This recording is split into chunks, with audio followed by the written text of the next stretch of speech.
तो वहीं राजधानी रायपुर में महज 35 किलोमीटर दूर स्थित मां बगलामुखी के मातंगी धाम में एक अनोखा विश्व रिकॉर्ड बना है।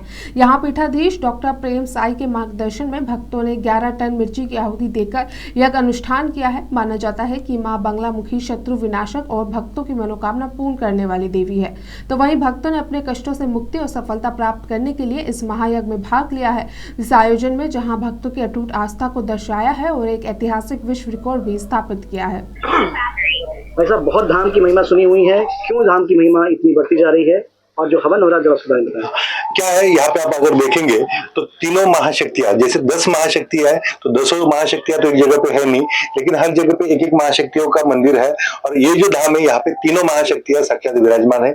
माँ मातंगी धाम के नाम से हम जानते हैं, लेकिन यहाँ पे माँ बगलामुखी भी है, माँ छिन्नमस्ता भी है, जो तीनों माता एक जगह पे यहाँ पे विराजमान है। और यहाँ की महिमा ये है कि यहाँ पे जो दरबार लगता है, परम पूज्य डॉक्टर प्रेमा साई जी महाराज यहाँ पे जो दरबार लगाते हैं, तो जैसे त्रिकालदर्शी दरबार इसको बोलते हैं, तो विश्व से सारे देशों से लोग जो आते हैं, तो गुरुदेव के सामने जब आदमी आके बैठता है, उसे फर्स्ट नाम पूछते हैं और उनके माता जी का नाम पूछते हैं, और जैसे वो दोनों नाम बोल देते, गुरुदेव एक पर्चा लिख के बाजू में रख देते हैं और फिर उनको बोलते हैं कि आपकी समस्या क्या है। तो वो समस्या है, वो सारी चीजें गुरुदेव ने पहले ही उस पर्चे में लिखी हुई होती है, और उनके जो समस्या है उसका सोल्यूशन भी उस पर्चे में लिखा होता है। तो जो लोग सिर्फ उनको पता है कि उनके जीवन में क्या समस्या है, वो गुरुदेव तुरंत ही वहां पे लिख के रख देते और वो पर्चा उनको दे देते हैं एविडेंस के तौर कि अगर मैं झूठा हूं तो ये देख लीजिए और आपके पास रखिए। और कुछ कुछ ऐसा होता है कि उनको भी मालूम नहीं होता है, जैसे किसी के लीवर में प्रॉब्लम शुरू हो गया हो, तो गुरुदेव बोलते मैंने लिख के दिया, आप जाओ टेस्ट करो फिर मुझे लाके दिखाओ,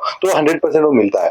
और उसके सोल्यूशन भी गुरुदेव यहाँ पे देते हैं। और जो लोग व्हील चेयर पे ऑक्सीजन पे भी आते हैं, उनको तुरंत माता जी के सामने रख देंगे, गुरुदेव उनको देख लेंगे, गुरुदेव उनको तंत्र काट कर देंगे, तो वो यहाँ पे से हंसते खेलते रिटर्न जाते हैं। कैसे आ सकते हैं धाम तक पहुंच सकते हैं? धाम तक जैसे रायपुर के पास जो बेरेजर यहाँ का मेन पुलिस स्टेशन है, ये अबनपुर के नजदीक है, तो रायपुर से एयरपोर्ट से भी बहुत लोग आते हैं। एयरपोर्ट से तो 25 किलोमीटर है, और बाय बस से भी आते हैं तो बेरेजर के पास आ सकते हैं। जी जाम गाँव है, इस गाँव का नाम है। जी जाम गाँव में आते हैं तो आपको कोई भी यहाँ पे लाके छोड़ देगा। 4 किलो का यहाँ पर यज्ञ हो रहा है, क्या कुछ बोलना चाहिए? देखिए, ये जो यज्ञ है ये स्पेशल इसलिए है क्योंकि ये कोई साधारण यज्ञ नहीं है, और जो इस यज्ञ में नहीं आ पाए या तो उनका दुर्भाग्य होगा, या फिर माँ नहीं चाहती थी कि ऐसे लोग यहाँ आ सके, या उनके जीवन में और कोई और समय बाकी होगा कष्ट भोगने का। देखिए, जब तक मनुष्य के जीवन में जो लिखा गया है कर्म कष्ट, वो जब तक वो भोगता नहीं है तब तक वो दूर भी नहीं होता है, वो समय भी नहीं आता है। ये यज्ञ इसलिए स्पेशल है क्योंकि पूर्व में जब देवी देवता माँ बगलामुखी का अनुष्ठान करते थे, लंकापति रावण भी जब अनुष्ठान करते थे, पांडवों ने भी जो है माँ बगलामुखी का पूजन अनुष्ठान किया है, तो वो माँ बगलामुखी का यंत्रनुमा यज्ञ कुंड बनाते थे। और यज्ञ कुंड बनाकर यंत्रनुमा यज्ञ कुंड होता था, और उसको फिर जैसे यंत्र को सिद्ध किया जाता है वैसे ही यंत्रनुमा कुंड को भी सिद्ध किया जाता था। और उसके बाद में देवी देवता उसमें जो है अग्नि प्रज्वलित कर कर आहुति डालते थे। तो ये यज्ञ कुंड उसी पद्धति से, उसी परंपरा से बनाया गया है, निर्माण किया गया है। अगर आप इसकी पूर्व की जब निर्माण कार्य के समय की अगर आप फुटेज देखेंगे तो आपको पूरा बगलामुखी यंत्र दिखाई देगा। और ये इसलिए विशेष हो जाता है क्योंकि बगलामुखी यंत्रनुमा यज्ञ कुंड है, इसे सिद्ध किया गया है यंत्र पद्धति से। और इसमें जब आप एक आहुति डालते हैं तो 1 लाख आहुति डालने का फल आपको प्राप्त होता है, इसलिए विशेष है। और ये जो आयोजन किया गया है इस बीच में अमावस्या है, इसको ध्यान में रखते हुए इसका जो है आयोजन किया गया इस अनुष्ठान का। धाम में दिव्य दरबार भी लगता है, पर्चियां निकलती है, तो उसका क्या नियम है, किस प्रकार से उसको लोग आ सकते हैं, जान सकते हैं? देखिए, यहाँ पे सबसे पहले आना होता है और आकर यहाँ पे मनोकामना पूर्ति हेतु नारियल बांधते हैं। जो भी उनके दुख कष्ट है माँ से प्रार्थना करेंगे नारियल लेके सामने, और फिर बाद में वहां बांधेंगे और कहेंगे कि गुरुजी को जो है आप प्रेरणा दे कि हमारा पर्चा बने। ऐसे मनोकामना से नारियल बांध के जाते हैं, फिर बाद में आके अपना नाम लिखाते हैं, फिर नंबर के हिसाब से, या कभी बीच में से अगर ज्यादा भीड़ होती है तो बीच में से भी उठा लिया जाता है और पर्चा बन जाता है उन लोगों का। उसके बाद यज्ञ होता है, मंत्र जाप करते हैं, 2-3 दिन लोग यहाँ रुकते हैं, फिर जाते हैं। जी संत जी, एक आयोजन हो रहा है, बढ़िया आयोजन है, क्या संदेश है?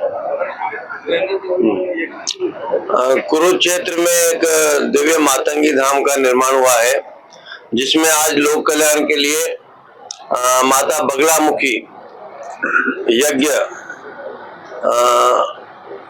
अमावस्या के पवित्र दिन पर जिसका आयोजन था, जिसमें हजारों परिवारों ने हिस्सा लिया।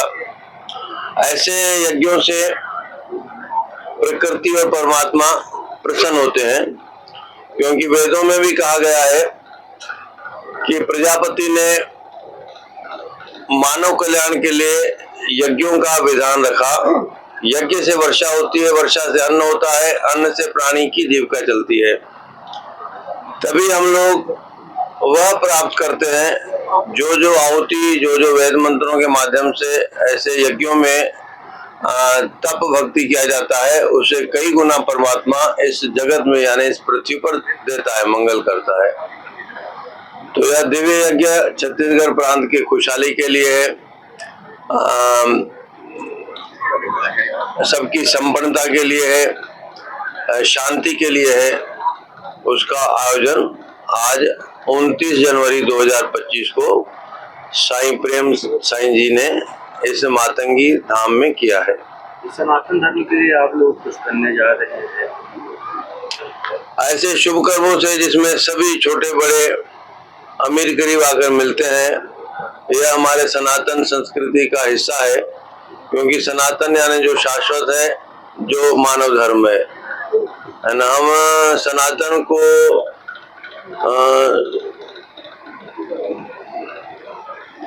क्या नाम दें कि जो श्रेष्ठ से श्रेष्ठ है, जो सबके हित का ही धर्म है, वही सनातन है।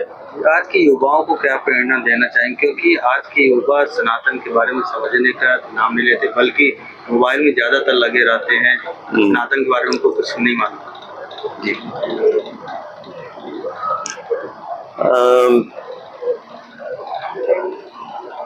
जैसा कि हम बोल रहे हैं कि सनातन यानी मानव धर्म, मानव का उत्थान कर्मों से होता है।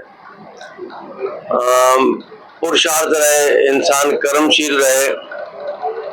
कर्मशील यानी अपने शरीर के माध्यम से हम दूसरों का क्या हित कर सकते हैं, यह कर्म करते हुए नाम का यज्ञ कहा जाता है भगवत गीता में। तो इसकी प्रेरणा मिलेगी, क्योंकि जो संत महात्मा है वे तो कर्म पर ही सिखा रहे हैं ना। कोई हम लोग इसलिए नहीं बैठे यहाँ कि भाई आके मत्था टेको तो तुम्हारा कल्याण होगा, ऐसा नहीं है। विभिन्न प्रकार के तप, आपसी मिलन, सत्संग, इन सब से हमारे कर्मों में श्रेष्ठता आएगी, यानी मन के विचार